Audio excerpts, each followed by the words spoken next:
What's going on, everyone? My name is Where I Don't Care My Name Is, and here we go with my review for the 30th anniversary of The Little Mermaid.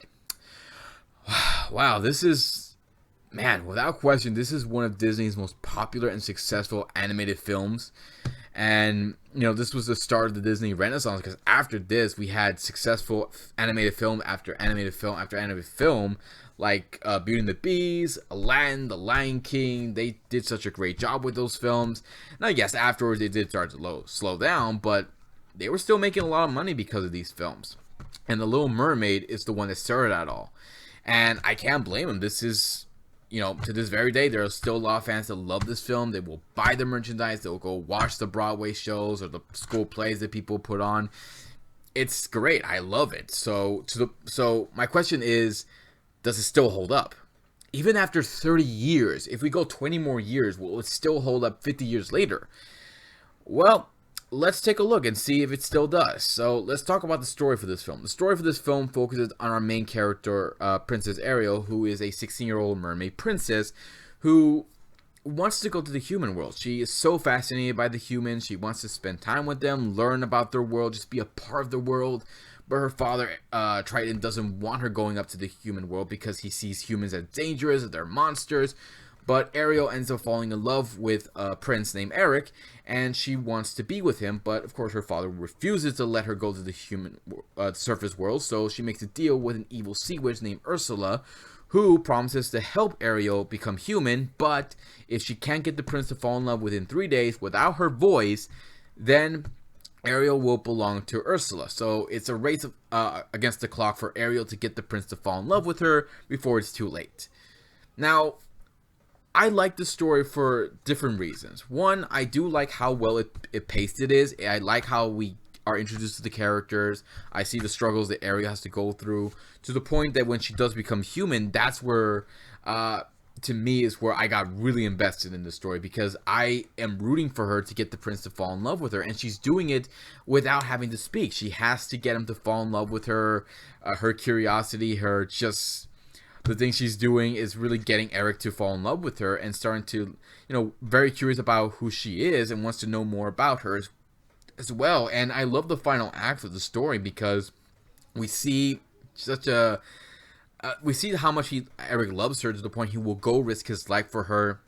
And we see the big final battle between them and Ursula, and she becomes this giant sea monster. I'm like, oh my god, this is so cool. So that's one of the only few things I like about the film. It's just the middle part all the way to the very end. Now, I do like the introduction of these characters, but I do have a bit of a problem with that first half of the story. First of all, I wish they would have, Triton explain why he hates humans. So, give more details about it. Even have, kind of a moment with his daughter about why, you shouldn't go up there. Here's the reason why, because of what happened to your mother. Your mother was killed by humans, and of course we get that in the prequels. But yeah, that's what happened to your mother, and I wish you understand that. And we could have Ariel understand her father's reason for wanting to protect her. But throughout the first half of the story, it's like she's, she just wants to go up there. She wants to do it, and she wants things to go her way. And I kind of felt that was a huge turnoff. It's only until after she has to work to try to get Eric to fall in love with her that I do root for her. But during that first half, I'm like, not really. And I did wish we got a little more background about Ursula as well. I wish I knew why she, she's going after the Triton, why she, she hates Triton himself, why she wants his weapon, why she wants the Triton of Poseidon. I just wish we got a little more details about these characters, more background, more reason why they're doing what they're doing. But other than that, I do like the middle part of the story all the way to the very end. So the second to third act did a very good job. The first act does a good job introducing the characters, but I did wish we got a little more backstory with why the king hates humans and Ursula's reason for going after the weapon. So that's my only problem with it. Now, what about the voice actors? How are they? I do like Jodie Benson as Princess Ariel. I thought she did a fantastic job. She voiced her so well. And I was also surprised to find out she actually voiced Ursula's human alter ego. I thought, wow, that's actually pretty cool. I actually met her when she came down here for Comic-Con. She's so great, and she is such a great person to meet. I also like Christopher Daniel Barnes as Prince Eric. I thought he was an okay character too. Ursula, played by Pat Carroll. oh my god. She had so much fun with this role. I love her so much because you can tell an actor or actress when they're playing a voicing a character, you can tell they're having so much fun with the role. Live action or voice acting doesn't matter. You can tell just by the tone of their voice, and it's like, oh, you're owning this character. You're owning so much. I love Ursula. She's so charismatic. She's just so evil, and I was like, I love you so much. I cannot wait to see who's going to play you as the live-action version. Samuel Wright as Sebastian did okay job. Jason Marin as Flounder was okay too. Kenneth Mars as King Triton was a good character too. Buddy Hackett as Scuttle. I like these characters, but I kind of was more with Ursula's character. I guess my only problem with some of these characters are, again, Ariel. I did wish she learned her lesson more about, making a deal with Ursula. I thought Prince Eric was okay. I didn't really mind him at all. The other characters were fine too, especially Sebastian. I felt bad for the guy. The poor crab. He's just trying to do his job, but it's just not easy taking care of a teenager. But Ursula, to me, was the star of the film. I love her so much. Oh, so good. So, okay, what about the animation? How does it hold up? How does the music hold up? How does everything else hold up? Animation wise, I still like it. I still love how the animation is done in this film.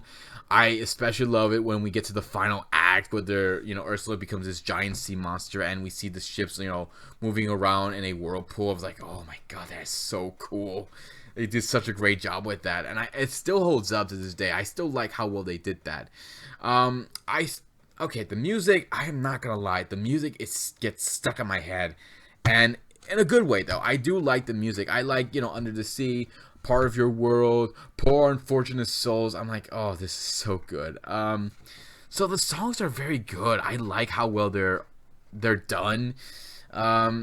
There's some good humor in this film too. There's a lot of good, fun, loving moments too. Especially the one where we see Ariel and Prince Eric, going down this, going in the water, spending time together, and then the song being played in the background. I'm like, oh, this is just Kiss the Girl. It's just, it's good. I love it. This is still good. So, okay, final conclusion. Does this film still hold up even to this very day? Yes, it still holds up. Story is, first half, I'm okay with it, but when we get to the second and third act, love it. I get invested with it. Characters are not bad. I do like Ursula. I think she's one of the best characters of the film. The other characters are okay, but yeah, great film, good animation, good music. Love this film. So yeah, guys, I do recommend this film. If you have kids who will love this film, go let them see it, let them check it out, and they'll fall in love with this film. If you love the songs, I do recommend looking them up and listening to them as much as you want. So, that's it, guys. If you have a different opinion about this film, leave some comments below. Let me know what you think. Hit the subscribe button, check my Facebook page, check my Twitter page.